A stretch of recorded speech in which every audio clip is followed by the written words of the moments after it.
ಸಚಿವ ಸಂಪುಟ ಸರ್ಕಸ್ ನಡೀತಾ ಇರೋ ಹೊತ್ತಲ್ಲೇ ಜಮೀರ್ ಅಹಮದ್ಗೆ ಬಿಗ್ ಶಾಕ್ ಎದುರಾಗಿದೆ. ದಾವಣಗೆರೆ ಬೈ ಎಲೆಕ್ಷನ್ ಬಾಂಬ್ ಈಗ ಸ್ಫೋಟಗೊಂಡಿದ್ದು ಜಮೀರ್ ಬುಡಕ್ಕೆ ಬಂದು ನಿಂತಿದೆ. ಹೀಗಾಗಿ ಸಚಿವ ಸ್ಥಾನದ ಕನಸು ಕಾಣ್ತಾ ಇದ್ದ ಜಮೀರ್ಗೆ ತಲೆಬಿಸಿ ಶುರುವಾಗಿದೆ.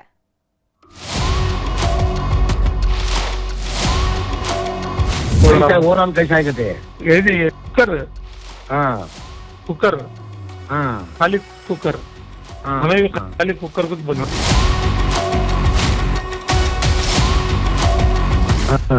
पूरा ऑलमोस्ट कुकर चल रहा था. ऑलमोस्ट कुकर चल रहा. जबरदस्त सुना यहाँ सिराज सर जबरदस्ती पीछे घर से बुलाने का नहीं. ಎವಿಡೆನ್ಸ್ ಏನೈತಿ ಎಲ್ಲದು ಹೊರಗೆ ಬರಲಿ. ಆಮೇಲೆ ಏನು ಆ್ಯಕ್ಷನ್ ಅದೆಲ್ಲ ಹೈಕಮಾಂಡ್ ಮೇಲೆ ಇರುತ್ತೆ. ಕಾರಣಕ್ಕೂ ಅದು ಸತ್ಯಕ್ಕೆ ದೂರಿರೋ ಮಾತು. ನಾವು ಜಮೀರ್ ಸಾಹೇಬರು ಆ ಥರ ಯಾವುದು ಮಾತಾಡಿಲ್ಲ ಫೋನ್ ಮುಖಾಂತರ. ಸಿಎಂ ಗದ್ದುಗೆ ಕಿತ್ತಾಟಕ್ಕೆ ತಕ್ಕ ಮಟ್ಟಿಗೆ ಬ್ರೇಕ್ ಬಿದ್ದಿದೆ. ಮಂತ್ರಿಗಿರಿಗೆ ತೆರೆಮರೆಯಲ್ಲೇ ಕಸರತ್ತು ಜೋರಾಗಿ ನಡೆಯುತ್ತಿದೆ. ಇಂಥ ಹೊತ್ತಲ್ಲೇ ಈಗ ಕಾಂಗ್ರೆಸ್ ಪಕ್ಷದಲ್ಲಿ ಹೊಸದೊಂದು ಬಾಂಬ್ ಸ್ಫೋಟಗೊಂಡಿದೆ. ದಾವಣಗೆರೆ ದಕ್ಷಿಣ ಕ್ಷೇತ್ರದ ಬೈ ಎಲೆಕ್ಷನ್ ಬೆಂಕಿ ಈಗ ಹೊತ್ತಿ ಉರಿಯುವುದಕ್ಕೆ ಶುರುವಾಗಿದೆ. ಚುನಾವಣೆ ವೇಳೆ ನಡೆದಿತ್ತು ಎನ್ನಲಾದ ಮಸಲತ್ತು ಈಗ ಕೈ ನಾಯಕರನ್ನೇ ಬೆಚ್ಚಿ ಬೀಳಿಸಿದೆ. ಕಾಂಗ್ರೆಸ್ ಘಟಾನುಘಟಿ ಮುಸ್ಲಿಂ ನಾಯಕ ಜಮೀರ್ ಅಹಮದ್ ಸುತ್ತ ಆಡಿಯೋ ಬಾಂಬ್ ಸುತ್ತಕೊಂಡಿದೆ. ಕಾಂಗ್ರೆಸ್ ವಿರುದ್ಧವೇ ಜಮೀರ್ ರಣತಂತ್ರ ರೂಪಿಸಿದ್ರು ಎನ್ನಲಾದ ಆಡಿಯೋವೊಂದು ವೈರಲ್ ಆಗಿದೆ. ಆಡಿಯೋ ಬಾಂಬ್ ಸ್ಫೋಟಗೊಂಡಿದ್ದೇ ತಡ ಕಾಂಗ್ರೆಸ್ ಪಕ್ಷದಲ್ಲಿ ಸಂಚಲನ ಸೃಷ್ಟಿಯಾಗಿದೆ. ಜಮೀರ್ದು ಎನ್ನಲಾದ ಸ್ಫೋಟಕ ಆಡಿಯೋ ವೈರಲ್. ಪಕ್ಷ ವಿರೋಧಿ ಚಟುವಟಿಕೆ ಮಾಡಿದ್ರ ಜಮೀರ್ ಅಹಮದ್. कुकर खाली कुकर हमें खाली कुकर कुछ बना. पैसे लिए नहीं कर को कल रात को जाको डिप्रेशन में चलेगा हमारा बेटा. बल्ला के भाई का अब लगा रहे सब वो कल उसको मैसेज करे सो अब उन्हें सीना में मैंने बीजेपी का कैंसिल वार्ड नंबर 14 में पाव पड़ा. ಏನ್ ಕಾಲ್ ಮುಗಿತೀಯಾ ಎಲ್ಲೆಲ್ಲೈತಿ ಅಲ್ಲೆಲ್ಲ ನಿಮ್ ಜನಕ್ಕೆ ಹೇಳಿ ಟೈಟ್ ಮಾಡಿಸ್ ಹೋಗೋಕ. ಎಲ್ಲೆಲ್ಲೈತಿ ಎಲ್ಲ ನಿಮ್ ಜನಕ್ಕೆ ನಿಂದಿರಿಸಿ ಟೈಟ್ ಮಾಡಿಸು ಕಾಂಗ್ರೆಸ್ನವರಿಗೆ ಮಾಡ್ತೀನಿ ದಾದಾಕರ್ ಬೋಲ್ಕೋ ಗಯಾ ವಾರ್ಡ್ ನಂಬರ್ 14 ಬೀಚ್ ಮಿಲ್ಕೋ ಗಯಾ ಜಸ್ಟ್. ಸಿದ್ದರಾಮಯ್ಯ ಪಟ್ಟದಿಂದ ಕೆಳಗಿಳಿದಿದ್ದಾಯಿತು.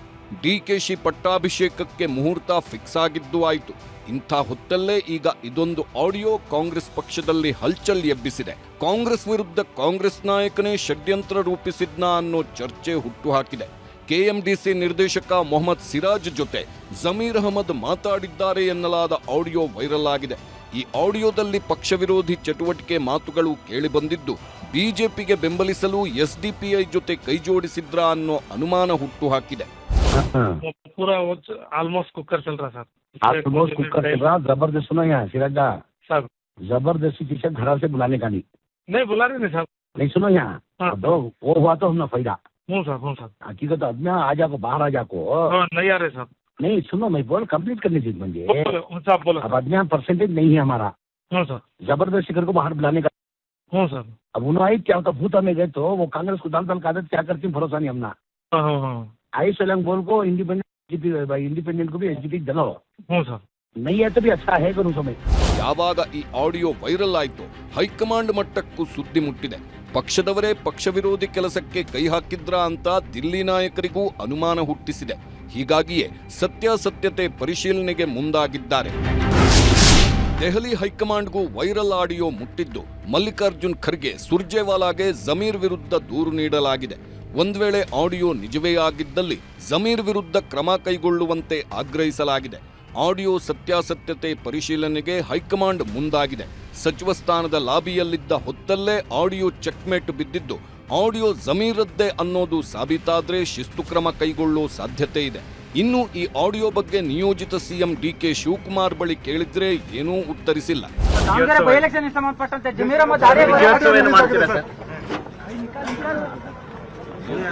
ಜಮೀರ್ ಅಹಮದ್ ಸುತ್ತ ಆಡಿಯೋ ಬಾಂಬ್ ಆವರಿಸಿಕೊಳ್ಳುತ್ತಿದ್ದಂತೆ ಆತಂಕ ಶುರುವಾಗಿದೆ. ಹೀಗಾಗಿಯೇ ಸಿದ್ದರಾಮಯ್ಯ ಮನೆಗೆ ಓಡೋಡಿ ಬಂದಿದ್ರು. ಕಾವೇರಿ ನಿವಾಸದಲ್ಲಿ ಸಿದ್ದರಾಮಯ್ಯ ಜೊತೆ ಮಹತ್ವದ ಚರ್ಚೆ ನಡೆಸಿ ಆಡಿಯೋ ಬಗ್ಗೆ ಸ್ಪಷ್ಟನೆ ನೀಡಿದ್ದಾರೆ. ಬೈ ಎಲೆಕ್ಷನ್ನಲ್ಲಿ ನಾನು ಪಕ್ಷ ವಿರೋಧಿ ಚಟುವಟಿಕೆ ಮಾಡಿಲ್ಲ ಎಂದಿದ್ದಾರೆ. ಅಲ್ಲದೆ ಮಾಧ್ಯಮ ಪ್ರಕಟಣೆ ಹೊರಡಿಸಿದ್ದು ಇದು ನಕಲಿ ಆಡಿಯೋ, ಎಐ ತಂತ್ರಜ್ಞಾನ ಬಳಸಿ ಆಡಿಯೋ ಮಾಡಲಾಗಿದೆ, ಸೈಬರ್ ಠಾಣೆಯಲ್ಲಿ ದೂರು ಕೊಡ್ತೀನಿ ಎಂದಿದ್ದಾರೆ. ಆದ್ರೆ ಜಮೀರ್ಗೆ ಆಡಿಯೋ ಟೆನ್ಷನ್ ಬಿಟ್ಟೂ ಬಿಡದೆ ಕಾಡುತ್ತಿದೆ. ಹೀಗಾಗಿಯೇ ಖಾಸಗಿ ಫ್ಲಾಟ್ನಲ್ಲಿ ನಜೀರ್ ಜೊತೆ ಸುಮಾರು 1 ಗಂಟೆಗೂ ಹೆಚ್ಚು ಕಾಲ ರಹಸ್ಯ ಚರ್ಚೆ ನಡೆಸಿದ್ದಾರೆ.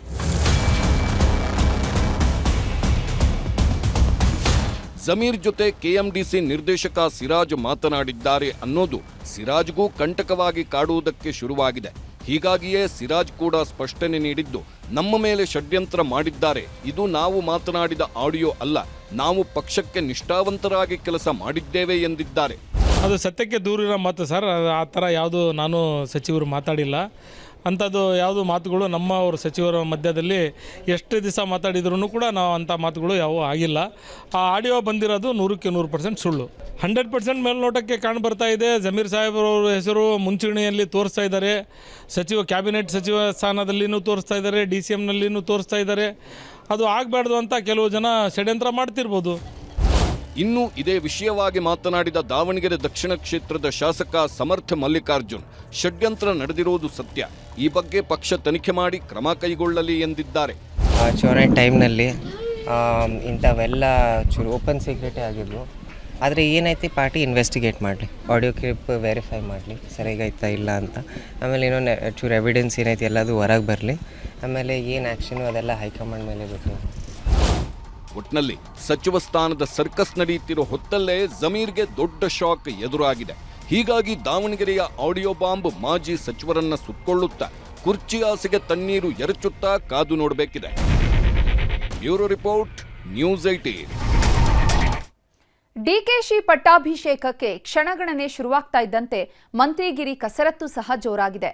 ಸಚಿವ ಸ್ಥಾನಕ್ಕೆ 3.25% ನಾಯಕರು ಕಣ್ಣಿಟ್ಟಿದ್ದು ದೆಹಲಿಯಲ್ಲಿ ಲಾಬಿ ಶುರು ಮಾಡಿದ್ದಾರೆ.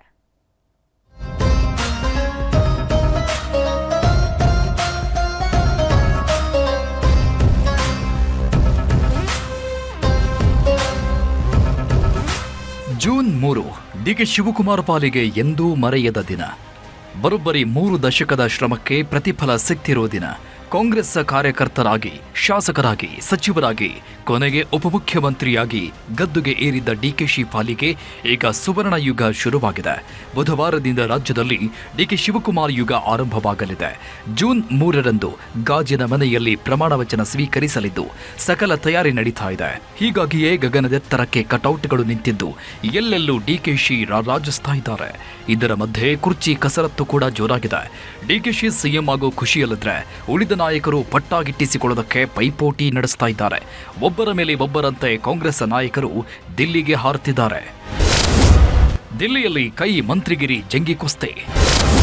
ದೆಹಲಿಗೆ ಹಾರಿದ ಸಿದ್ದು ಡಿಕೆಶಿ. 3 ವರ್ಷದಿಂದ ನಡೀತಾ ಇದ್ದ ಸಿಎಂ ಕುರ್ಚಿ ಪ್ರಹಸನಕ್ಕೇನೋ ಬ್ರೇಕ್ ಬಿದ್ದಿದ್ದಾಯ್ತು. ಈಗ ಮಂತ್ರಿಗಿರಿ ಪ್ರಹಸನ ಶುರುವಾಗಿದೆ. ಪಟ್ಟಾಗಿಟ್ಟಿಸಿಕೊಳ್ಳಲೇಬೇಕು ಅಂತ ದೊಡ್ಡವರೇ ಅಖಾಡಕ್ಕಿಳಿದಿದ್ದಾರೆ.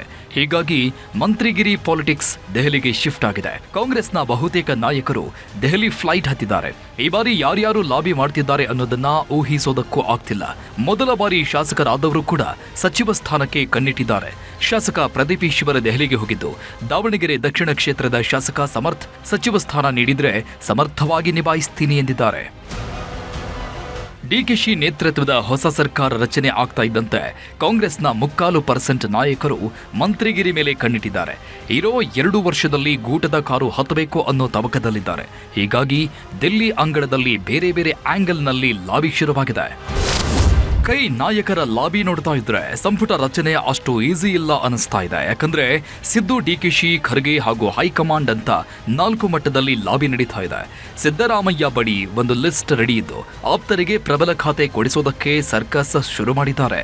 ಇನ್ನು ಡಿಕೆ ಶಿವಕುಮಾರ್ ಸಹ ಲಿಸ್ಟ್ ಒಂದನ್ನ ಮಾಡಿದ್ದು ಯುವ ಮತ್ತು ಹೊಸ ಮುಖಗಳಿಗೆ ಆದ್ಯತೆ ನೀಡೋ ಮನಸ್ಸು ಮಾಡಿದ್ದಾರೆ. ಇದರ ಜೊತೆಗೆ ಮಲ್ಲಿಕಾರ್ಜುನ ಖರ್ಗೆ ಲಿಸ್ಟ್ ಸಹ ರೆಡಿ ಇದ್ದು ಹೈಕೋಟಾದಲ್ಲಿ ಆಪ್ತರಿಗೆ ಮಣೆ ಹಾಕಲು ಪ್ಲಾನ್ ಮಾಡಿದ್ದಾರೆ. ಕೊನೆಯದಾಗಿ ಹೈಕಮಾಂಡ್ ಪಕ್ಷ ಸಂಘಟನೆ ದೃಷ್ಟಿಯಿಂದ ಒಂದಿಷ್ಟು ಮಂದಿಗೆ ಮಣೆ ಹಾಕೋ ಸಾಧ್ಯತೆ ಇದೆ. ಇನ್ನು 2 ಹಂತದಲ್ಲಿ ಡಿಕೆಶಿಯ ಸಂಪುಟ ರಚನೆಯಾಗಲಿದೆ. ಹಂತ 1 ಅಂದ್ರೆ ಡಿಕೆಶಿಯ ಪದಗ್ರಹಣದ ವೇಳೆ 11 ಮಂದಿ ಶಾಸಕರು ಸಚಿವರಾಗಿ ಪ್ರಮಾಣ ವಚನ ಸ್ವೀಕರಿಸಲಿದ್ದಾರೆ. ನಂತರ 2ನೇ ಹಂತದ ಆಟ ಶುರುವಾಗುತ್ತೆ. ಈ 2ನೇ ಹಂತದಲ್ಲಿ 25ಕ್ಕೂ ಹೆಚ್ಚು ಸಚಿವರು ಸೇರ್ಪಡೆಯಾಗೋ ಸಾಧ್ಯತೆ ಇದೆ. ಯಾವಾಗ ಸಂಪುಟ ಜಂಗಿ ಕುಸ್ತಿ ಶುರುವಾಯಿತೋ ಎಲ್ಲರೂ ತಮ್ಮ ಮನಸ್ಸಿನ ಮಾತನ್ನ ಹೊರಹಾಕ್ತಿದ್ದಾರೆ. ನಾವು ಕೂಡ ಸಚಿವ ಸ್ಥಾನದ ಆಕಾಂಕ್ಷಿಗಳು ಅಂತ ಡಿಮ್ಯಾಂಡ್ ಇಡ್ತಿದ್ದಾರೆ. ನಾವು ಮನವಿ ಮಾಡಕ್ಕೆ ಹೋಗ್ತಾ ಇದ್ವಿ. ನಿರೀಕ್ಷೆ ಇದೆ ಸರ್, ಈ ಬಾರಿ ನಿರೀಕ್ಷೆ ಇದೆ. ಜಿಲ್ಲೆಗೆ ಕೊಡ್ಬೇಕಲ್ಲ ಪ್ರಾಧಾನ್ಯತೆ, ಕೊಡ್ತಾರೆ ಅಂತ ತಿಳ್ಕೊಂಡಿದೀವಿ. ಕೊಟ್ಟಿದ್ದಾರೆ.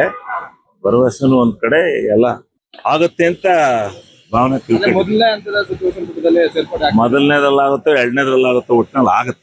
ಮಾಜಿ ಮುಖ್ಯಮಂತ್ರಿ ಸಿದ್ದರಾಮಯ್ಯ ನಾಯಕನಾಗಿದ್ದಾಗ ಅವರು ಉಪನಾಯಕನಾಗಿ ನನ್ನನ್ನು ನನ್ನ ಕೆಲಸ ಗುರುತಿಸಿಕೊಂಡೇ ಕೊಟ್ಟಿದ್ದಾರೆ. ಅಲ್ಲಿ ಚೆನ್ನಾಗಿ ಕೆಲಸ ಮಾಡಿದೆ ಅಂತ ಹೇಳಿ ಸ್ಪೀಕರ್ ಪೋಸ್ಟ್ ಕೊಟ್ಟಿದ್ದಾರೆ. ಇಲ್ಲಿ ಚೆನ್ನಾಗಿ ಕೆಲಸ ಮಾಡಿದೆ ಅಂತೇಳಿ ಏನು ಕೊಡ್ತಂತ ನೋಡುವ. 5ರಲ್ಲಿ ನನಗೇನು ಗೊತ್ತಿಲ್ಲ. ನಾನು ಸಮಾಧಾನದಿಂದ ಸಂತೋಷದಿಂದ ಇದ್ದೇನೆ. ಯಾವುದು ಬಂದು ನಾವು ಸ್ವೀಕರಿಸ್ತೀವಿ. ಪಕ್ಷ ತೀರ್ಮಾನ ನಮ್ದೇನಿಲ್ಲ. ಪಕ್ಷ ತೀರ್ಮಾನಕ್ಕೆ ಏನಾಗುತ್ತೆ ಅದೇ ನಮ್ದು. ನಮ್ಮ ಪಕ್ಷ DCMಗಳು ಮಾಡ್ತಾರೋ, ಮಂತ್ರಿಗಳು ಕೊಡ್ತಾರೋ, ಯಾರು ಕೊಡ್ತಾರೋ ಅದೆಲ್ಲವೂ ನಮ್ಮ ಪಕ್ಷ ಸಮರ್ಥವಾಗಿ ಸಮಾಧಾನವಾಗಿ ತೀರ್ಮಾನ ಮಾಡ್ತಾರೆ. ಮಂತ್ರಿಗಿರಿ ಕಚ್ಚಾಟ ಹೊತ್ತಲ್ಲೇ ಅಭಿಮಾನಿಗಳು ಕೂಡ ಅಖಾಡಕ್ಕಿಳಿದಿದ್ದಾರೆ. ಶಾಸಕ ದರ್ಶನ್ ಧ್ರುವನಾರಾಯಣ್ಗೆ ಸಚಿವ ಸ್ಥಾನ ಸಿಗಲಿ ಅಂತ ನಂಜನಗೂಡಿನ ನಂಜುಂಡೇಶ್ವರನಿಗೆ ಅಭಿಮಾನಿಗಳು ಪೂಜೆ ಸಲ್ಲಿಸಿದ್ದಾರೆ. ಧ್ರುವನಾರಾಯಣ್ ಡಿಕೆಶಿ ಆಪ್ತರಾಗಿದ್ರು. ಹೀಗಾಗಿ ದರ್ಶನ್ಗೆ ಸಂಪುಟದಲ್ಲಿ ಸಚಿವ ಸ್ಥಾನ ಸಿಗುವ ಭರವಸೆ ಇದೆ ಅಂತ ಅಭಿಮಾನಿಗಳು ಆಶಾಭಾವನೆ ವ್ಯಕ್ತಪಡಿಸಿದ್ದಾರೆ. ಬೆಳಗಾವಿಯ ಹುಕ್ಕೇರಿ ಶಾಸಕ ಗಣೇಶ್ ಹುಕ್ಕೇರಿಗೆ ಸಚಿವ ಸ್ಥಾನ ನೀಡಬೇಕು ಅಂತ ಅಭಿಮಾನಿಗಳು ರೊಚ್ಚಿಗೆದ್ದಿದ್ದಾರೆ. ಗಣೇಶ್ ಹುಕ್ಕೇರಿಯವರು ಕಾಂಗ್ರೆಸ್ನ ಕಟ್ಟಾಳು. ಹೀಗಾಗಿ ಇವರಿಗೆ ಸಚಿವ ಸ್ಥಾನ ನೀಡಬೇಕು ಅಂತ ಘೋಷಣೆ ಕೂಗಿದ್ದಾರೆ. ಇನ್ನು ಸಚಿವ ಸಂಪುಟದಲ್ಲಿ ಚಾಮರಾಜನಗರ ಜಿಲ್ಲೆಗೆ ಹೆಚ್ಚಿನ ಪ್ರಾತಿನಿಧ್ಯ ನೀಡಬೇಕು ಅಂತ ಕನ್ನಡಪರ ಸಂಘಟನೆಗಳ ಪ್ರತಿಭಟನೆ ನಡೆಸಿದ್ದು, ಜಿಲ್ಲೆಯಲ್ಲಿ 3 ಕಾಂಗ್ರೆಸ್ ಶಾಸಕರಿದ್ದಾರೆ. 3ರಲ್ಲಿ ಯಾರಿಗಾದರೂ ಸಚಿವ ಸ್ಥಾನ ನೀಡಬೇಕು ಅಂತ ಆಕ್ರೋಶ ವ್ಯಕ್ತಪಡಿಸಿದರು. ಚಿಕ್ಕಬಳ್ಳಾಪುರ ಜಿಲ್ಲೆಯ ಬಾಗೇಪಲ್ಲಿ ಶಾಸಕ SN ಸುಬ್ಬಾರೆಡ್ಡಿಗೆ ಸಚಿವ ಸ್ಥಾನ ನೀಡಬೇಕು ಅಂತ ಮುಸ್ಲಿಂ ನಾಯಕರು ಪ್ರಾರ್ಥನೆ ಸಲ್ಲಿಸಿದ್ದಾರೆ. ಇದುವರೆಗೂ ಬಾಗೇಪಲ್ಲಿ ಕ್ಷೇತ್ರಕ್ಕೆ ಸಚಿವ ಸ್ಥಾನ ನೀಡಿಲ್ಲ. ಈ ಬಾರಿ ನೀಡಬೇಕು ಅಂತ ಕಿಡಿಕಾರಿದ್ರು. ಕೋಲಾರದಲ್ಲೂ ಮಂತ್ರಿಗಿರಿ ಹಂಗಾಮ ಶುರುವಾಗಿದೆ. ಬಂಗಾರಪೇಟೆ ಶಾಸಕ SN ನಾರಾಯಣಸ್ವಾಮಿಗೆ ಸಚಿವ ಸ್ಥಾನ ನೀಡಬೇಕು ಅಂತ ಅಭಿಮಾನಿಗಳು ಸಿಡಿದೆದ್ದಿದ್ದಾರೆ. ಬಂಗಾರಪೇಟೆಯಲ್ಲಿ ಅರಬೆತ್ತಲೆ ಪ್ರತಿಭಟನೆ ನಡೆಸಿದ್ದಲ್ಲದೆ ಕೋದಂಡರಾಮಸ್ವಾಮಿ ದೇಗುಲದಲ್ಲಿ ಮೊಣಕಾಲಿನಲ್ಲಿ ಹತ್ತಿ ವಿಶೇಷ ಪೂಜೆ ಸಲ್ಲಿಸಿದರು.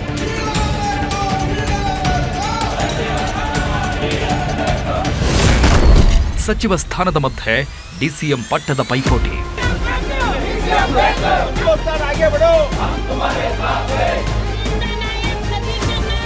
ಒಂದು ಕಡೆ ಮಂತ್ರಿಗಿರಿ ಜಟಾಪಟಿ ನಡೀತಾ ಇದ್ರೆ, ಇನ್ನೊಂದು ಕಡೆ ಉಪಮುಖ್ಯಮಂತ್ರಿ ಕದನವೂ ಜೋರಾಗಿದೆ. DCM ಪಟ್ಟಕ್ಕೆ ಘಟಾನುಘಟಿಗಳೇ ಕಣ್ಣಿಟ್ಟಿದ್ದಾರೆ. ಹೀಗಾಗಿ ಅವರ ಅಭಿಮಾನಿಗಳು ಬೀದಿಗಿಳಿದಿದ್ದಾರೆ. ಸಂತೋಷ್ ಲಾಡ್ರನ್ನ DCM ಮಾಡಬೇಕು ಅಂತ ಒತ್ತಡ ಹೇರೋದಕ್ಕೆ ಶುರು ಮಾಡಿದ್ದಾರೆ. ಬೀದರ್ನಲ್ಲಿ ಸುದ್ದಿಗೋಷ್ಠಿ ನಡೆಸಿದ ಮರಾಠ ಸಮುದಾಯದ ಮುಖಂಡರು ಲಾಡ್ಗೆ ಪಟ್ಟ ಕಟ್ಟಬೇಕು ಅಂತ ಒತ್ತಾಯಿಸಿದ್ದಾರೆ. ಇನ್ನು ಚಾಮರಾಜನಗರದಲ್ಲೂ HC ಮಹಾದೇವಪ್ಪ ಬೆಂಬಲಿಗರು ಬೀದಿಗಿಳಿದಿದ್ದಾರೆ. ದಲಿತ ವರ್ಗದಿಂದ HC ಮಹಾದೇವಪ್ಪರನ್ನ DCM ಮಾಡಬೇಕು ಅಂತ ಪ್ರತಿಭಟನೆ ನಡೆಸಿದರು. ಇನ್ನು ಬೆಳಗಾವಿಯಲ್ಲಿ ಮುಸ್ಲಿಂ ಮುಖಂಡರು ಸತೀಶ್ ಜಾರಕಿಹೊಳಿಗೆ DCM ಸ್ಥಾನ ನೀಡಬೇಕು ಅಂತ ದರ್ಗಾದಲ್ಲಿ ವಿಶೇಷ ಪ್ರಾರ್ಥನೆ ಸಲ್ಲಿಸಿದ್ದಾರೆ. ಕೆಪಿಸಿಸಿ ಸ್ಥಾನಕ್ಕೆ ಜೋರಾಗಿದೆ ಜಂಗಿ ಕುಸ್ತಿ. ಕೆಪಿಸಿಸಿ ಅಧ್ಯಕ್ಷ ಸ್ಥಾನಕ್ಕೆ ಸತೀಶ್ ಜಾರಕಿಹೊಳಿ ಇನ್ನಿಲ್ಲದ ಸರ್ಕಸ್ ಮಾಡುತ್ತಿದ್ದಾರೆ. ಕೆಪಿಸಿಸಿ ಸಾರಥ್ಯದ ಜೊತೆಗೆ ಮಂತ್ರಿಗಿರಿಯನ್ನು ಗಿಟ್ಟಿಸಿಕೊಳ್ಳಬೇಕು ಅಂತ ಲಾಬಿ ಮಾಡುತ್ತಿದ್ದಾರೆ. ಹೀಗಾಗಿಯೇ ದೆಹಲಿಗೆ ಹಾರಿರೋ ಸತೀಶ್ ಜಾರಕಿಹೊಳಿ ಕೆಪಿಸಿಸಿ ಅಧ್ಯಕ್ಷ ಸ್ಥಾನಕ್ಕೆ ಪೈಪೋಟಿ ನಡೆಸಿದ್ದಾರೆ. ಅದರಲ್ಲೂ ಸತೀಶ್ ಜಾರಕಿಹೊಳಿ ಪ್ರತ್ಯೇಕವಾಗಿ ದಿಲ್ಲಿಗೆ ಹಾರಿರೋದು ಹತ್ತಾರು ಅನುಮಾನ ಹುಟ್ಟಿಸಿದೆ. ಈ ಎಲ್ಲ ಬೆಳವಣಿಗೆ ಮಧ್ಯೆ ನಿಯೋಜಿತ CM DK Shivakumar BK Hariprasad ಜೊತೆ ಚರ್ಚೆ ನಡೆಸಿದ್ದಾರೆ. BK ಹರಿಪ್ರಸಾದ್ಗೆ ಕೆಪಿಸಿಸಿ ಪಟ್ಟ ಕಟ್ಟಲಾಗುತ್ತೆ ಅನ್ನೋ ಮಾತು ಕೇಳಿ ಬರ್ತವೆ. ಇಂಥ ಹೊತ್ತಲ್ಲೇ ಸುಮಾರು 20 ನಿಮಿಷಗಳ ಕಾಲ ಚರ್ಚೆ ನಡೆಸಿದ್ದಾರೆ. ಒಟ್ನಲ್ಲಿ ಕಾಂಗ್ರೆಸ್ ಪಾಳಯದಲ್ಲಿ ಕುರ್ಚಿ ಕದನ ಕ್ಷಣ ಕ್ಷಣಕ್ಕೂ ಜೋರಾಗ್ತಿದ್ದು, ಯಾರಿಗೆ ಲಕ್ ಯಾರಿಗೆ ಶಾಕ್ ಅನ್ನೋದು ಇನ್ನೇನು ಸದ್ಯದ್ರಲ್ಲೇ ಗೊತ್ತಾಗಲಿದೆ. Bureau report, news 18. ಆ ಹೆಣ್ಮಗಳು ದೇವರ ಪೂಜೆಗೆ ಅಂತ ಬಿಲ್ವ ಪತ್ರೆ ತರಲು ಹೋಗಿದ್ಲು. ಅದೇ ಕೊನೆ. ಆಮೇಲೆ ಎಲ್ಲೋದ್ಲು, ಏನಾದ್ಲು ಅನ್ನೋದೇ ಗೊತ್ತಿರಲಿಲ್ಲ. 1 ವಾರ ಆಗ್ತಾ ಬಂದ್ರೂ ಅಸಲಿ ವಿಷಯ ತಿಳಿದಿರಲಿಲ್ಲ. ಇದೀಗ ಕೊಲೆ ಕಹಾನಿ ಬಿಚ್ಕೊಂಡಿದೆ.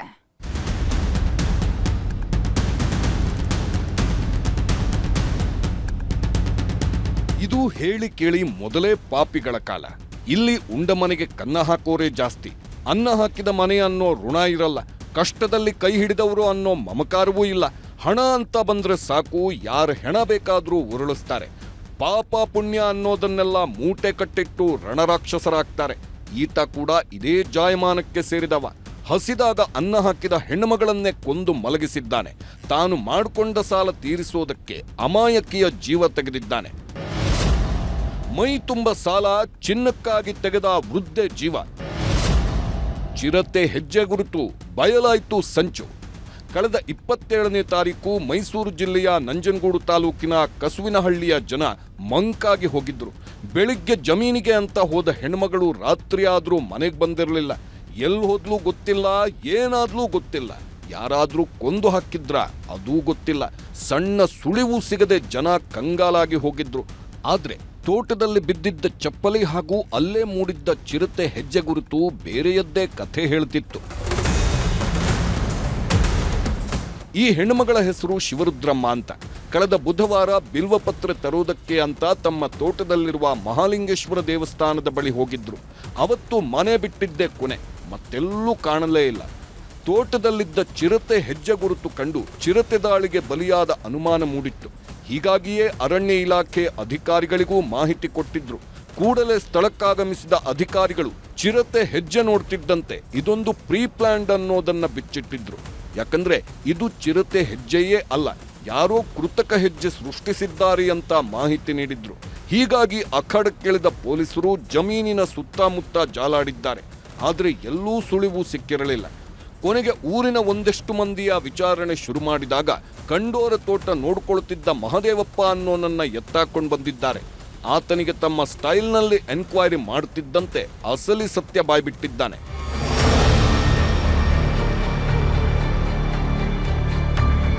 ಇಸ್ಪೀಟಾಟದ ಹುಚ್ಚನಾಗಿದ್ದ ಈ ಮಹದೇವಪ್ಪ ಮೈ ತುಂಬ ಸಾಲ ಮಾಡಿಕೊಂಡಿದ್ದ. ಕಂಡೋರ್ ಮನೆಯ ತೋಟ ನೋಡ್ಕೊಳ್ತಿದ್ದವನಿಗೆ ಸಾಲ ತೀರಿಸೋದೇ ಸವಾಲಾಗಿತ್ತು. ಆಗಾಗ ಈ ವೃದ್ಧೆ ಮನೆಗೆ ಬರ್ತಿದ್ದವ ಇವ್ರ ಮನೆಯಲ್ಲೇ ಅದೆಷ್ಟೋ ಬಾರಿ ಊಟ ಮಾಡಿ ಹೋಗಿದ್ದ. ಈ ವೇಳೆಯೇ ಶಿವರುದ್ರಮರ ಮೈಮೇಲಿದ್ದ 60 ಗ್ರಾಂ ಬಂಗಾರದ ಸರ ಕಣ್ಣಿಗೆ ಬಿದ್ದಿದ್ದು. ಇದನ್ನ ಕದ್ರೆ ಸಾಲ ತೀರಿಸಬಹುದು ಅನ್ನೋ ಹೊಂಚು ಹಾಕಿದ್ದ. ಇದಕ್ಕೆ ತಕ್ಕಂತೆ ಕಳೆದ ಬುಧವಾರ ಶಿವರುದ್ರಮ್ಮ ತೋಟಕ್ಕೆ ಬಂದಿದ್ರು.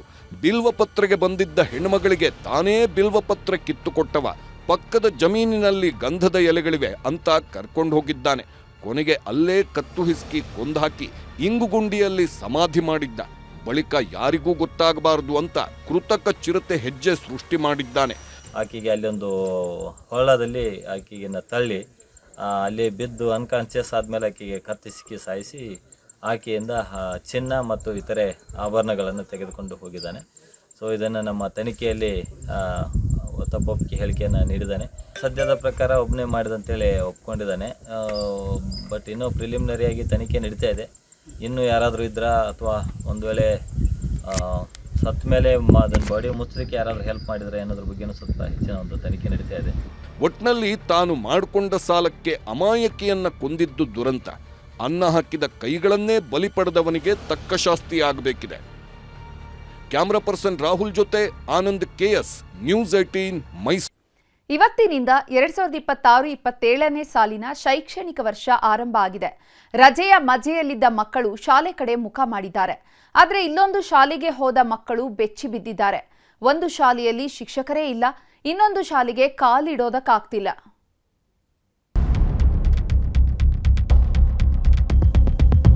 ಒಂದೊಂದು ಮಕ್ಕಳು ಕೂಡ ಈ ಕೆಸರು ಗೆದ್ದೆಯಲ್ಲಿ ದಾಟ್ಕೊಂಡು ಹೋಗುವಂತಹ ಸಿಚುವೇಶನ್ ಇದೆ. ಸರ್ಕಾರಿ ಶಾಲೆ ಅಂದ್ರೆ ಜನ ಮೂಗು ಮುರಿಯೋದು ಇದೇ ಕಾರಣಕ್ಕೆ ನೋಡಿ. ಬೇಸಿಗೆ ರಜೆ ಮುಗಿದು ಶಾಲೆ ಶುರುವಾದ್ರೆ ಖಾಸಗಿ ಶಾಲೆಗಳಲ್ಲಿ ಮಕ್ಕಳನ್ನ ಗ್ರ್ಯಾಂಡ್ ವೆಲ್ಕಮ್ ಮಾಡ್ಕೊಳ್ತಾರೆ. ಮಕ್ಕಳ ಮನಸ್ಸಿನಲ್ಲಿ ಮಂದಹಾಸ ಮೂಡಿಸೋ ಕೆಲಸ ಮಾಡ್ತಾರೆ. ಆದರೆ ನಮ್ಮ ಸರ್ಕಾರಿ ಶಾಲೆಗಳ ಪರಿಸ್ಥಿತಿ ಹೇಗಿದೆ ನೋಡಿ. ಈ ಶಾಲೆ ಸ್ಥಿತಿ ನೋಡಿದ್ರೆ ಯಾವ ಮಕ್ಕಳು ಬರ್ತಾರೆ ಹೇಳಿ. ಶಾಲೆ ಮುಂಭಾಗ ಕಾಲಿಡೋದಕ್ಕೂ ಆಗದ ಪರಿಸ್ಥಿತಿ ನಿರ್ಮಾಣವಾಗಿದ್ದು ಮೋರಿ ನೀರು ಮಕ್ಕಳನ್ನ ವೆಲ್ಕಮ್ ಮಾಡ್ತಿದೆ.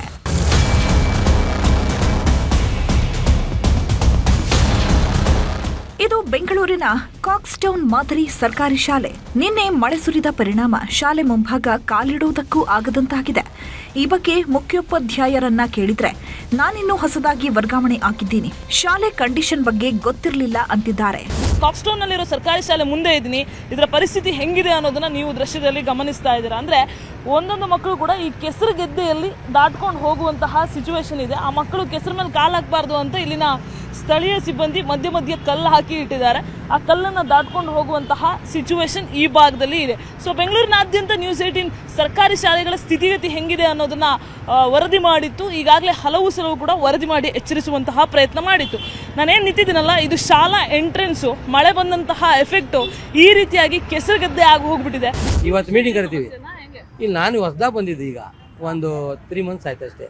ರಜಾವಧಿಯಲ್ಲಿ ಬಂದಿದ್ದೀನಿ, ಅದಕ್ಕೆ ರೆಡಿ ಮಾಡ್ತಾ ಇದ್ದೀವಿ. ಇವತ್ತು ಮೀಟಿಂಗ್ ಕರೆದಿದ್ವಿ ಎಲ್ಲ ನಮ್ಮ SDM ಸರ್ನಲ್ಲಿ. ಶಿಕ್ಷಕರ ಕೊರತೆ, ಶಾಲೆಗಳು ಖಾಲಿ ಖಾಲಿ. ರಜೆ ಮುಗಿತು ಅಂತ ಶಾಲೆಗೆ ಬಂದ್ರೆ ಶಾಲೆಯಲ್ಲಿ ಶಿಕ್ಷಕರೇ ಇಲ್ಲ. ಕೊಪ್ಪಳ ಜಿಲ್ಲೆಯಲ್ಲಿ ಶಿಕ್ಷಕರ ಸಮಸ್ಯೆ ಇನ್ನಿಲ್ಲದಂತೆ ಕಾಡ್ತಿದ್ದು, ಶಿಕ್ಷಕರಿಲ್ಲದೆ ಶಾಲೆಗಳು ಖಾಲಿ ಖಾಲಿಯಾಗಿವೆ. ಜಿಲ್ಲೆಯಲ್ಲಿ 2546 ಪ್ರಾಥಮಿಕ ಶಿಕ್ಷಕರ ಹುದ್ದೆಗಳು ಖಾಲಿ ಇದ್ದು, ಪ್ರೌಢಶಾಲೆಗಳಲ್ಲಿ 510 ಶಿಕ್ಷಕರ ಕೊರತೆ ಇದೆ. ಪ್ರಾಥಮಿಕ ಶಾಲೆಯಲ್ಲಿ ನಮ್ಮಲ್ಲಿ 1874 ಹುದ್ದೆಗಳು ಖಾಲಿ ಇರೋದ್ರಿಂದ ಅದಕ್ಕೆ ಅಷ್ಟು ಹುದ್ದೆಗಳನ್ನು ಅತಿಥಿ ಶಿಕ್ಷಕರ ಮೂಲಕ ಭರ್ತಿ ಮಾಡ್ತೇವೆ. ಒಟ್ನಲ್ಲಿ ರಾಜ್ಯಾದ್ಯಂತ ಇಂದಿನಿಂದ ಶಾಲೆಗಳು ಪುನರ್ ಆರಂಭ ಆಗಿವೆ. ಇಷ್ಟು ದಿನ ಆಟದ ಗುಂಗಲ್ಲಿದ್ದ ಮಕ್ಕಳಿಗೆ ಒಳ್ಳೆ ಶಿಕ್ಷಣ ಕೊಡೋ ಕೆಲಸ ಮಾಡಬೇಕಿದೆ. ಬೆಂಗಳೂರಿನಿಂದ ಪ್ರಗತಿ ಶೆಟ್ಟಿ ಜೊತೆ ಶರಣಪ್ಪ ಬಾಚಲಾಪುರ, ನ್ಯೂಸ್ 18 ಕೊಪ್ಪಳ. ಮತ್ತಷ್ಟು ಪ್ರಮುಖ ಸುದ್ದಿಗಳನ್ನ ಕನ್ನಡ ನಾಡಿ ಎಕ್ಸ್‌ಪ್ರೆಸ್‌ನಲ್ಲಿ ನೋಡೋಣ. ಹಾವೇರಿ ಜಿಲ್ಲೆಯಲ್ಲಿ ವರುಣನ ಅಬ್ಬರ, ಶಾಡಂಬಿ ಬಳಿ ಬಿರುಗಾಳಿ ಮಳೆಗೆ ಲಾರಿ ಮೇಲೆ ಬಿದ್ದ ಮೊಬೈಲ್ ಟವರ್, ಲಾರಿ ಚಾಲಕನಿಗೆ ಗಂಭೀರ ಗಾಯ, ಆಸ್ಪತ್ರೆಗೆ ದಾಖಲು. ಶಿಗ್ಗಾವಿ ತಾಲೂಕಿನ ಚಿಕ್ಕಮ್ಮನಕಟ್ಟಿ ಗ್ರಾಮದಲ್ಲಿ ವರುಣಾರ್ಭಟ, ಧಾರಾಕಾರ ಮಳೆಗೆ ಮಣ್ಣು ಪಾಲಾದ ಹೀರೆಕಾಯಿ ಬೆಳೆ, ಕೈಗೆ ಬಂದ ತುತ್ತು ಬಾಯಿಗೆ ಬರದಂತಾದ ರೈತನ ಸ್ಥಿತಿ. ಚಿಕ್ಕಮಗಳೂರಿನ ಶಿಗುವಾನಿ ಗ್ರಾಮದಲ್ಲಿ ಗುಡುಗು ಸಹಿತ ಮಳೆ, ಸಿಡಿಲು ಬಡಿದು ದಂಪತಿಗೆ ಗಂಭೀರ ಗಾಯ, ಭಾರೀ ಮಳೆಗೆ ಬೆಚ್ಚಿಬಿದ್ದ ಜನ. ಬೆಂಗಳೂರಿನಲ್ಲಿ ಮಹಾಮಳೆ ಅವಾಂತರ, ಎಲೆಕ್ಟ್ರಾನಿಕ್ ಸಿಟಿ 2ನೇ ಹಂತದಲ್ಲಿ ರಸ್ತೆ ಜಲಾವೃತ, ನೀರು ನಿಂತಿರೋದ್ರಿಂದ ಅಂಗಡಿಗಳು ಕ್ಲೋಸ್. ಬೆಂಗಳೂರು ಗ್ರಾಮಾಂತರ ಜಿಲ್ಲೆಯಲ್ಲಿ ಮಳೆ ಅಬ್ಬರ, ಚನ್ನಪಟ್ಟಣದ ಸಾತನೂರು ರಸ್ತೆಗೆ ಬಿದ್ದ 3 ವಿದ್ಯುತ್ ಕಂಬ, ಅದೃಷ್ಟವಶಾತ್ ತಪ್ಪಿದ ಭಾರೀ ಅನಾಹುತ.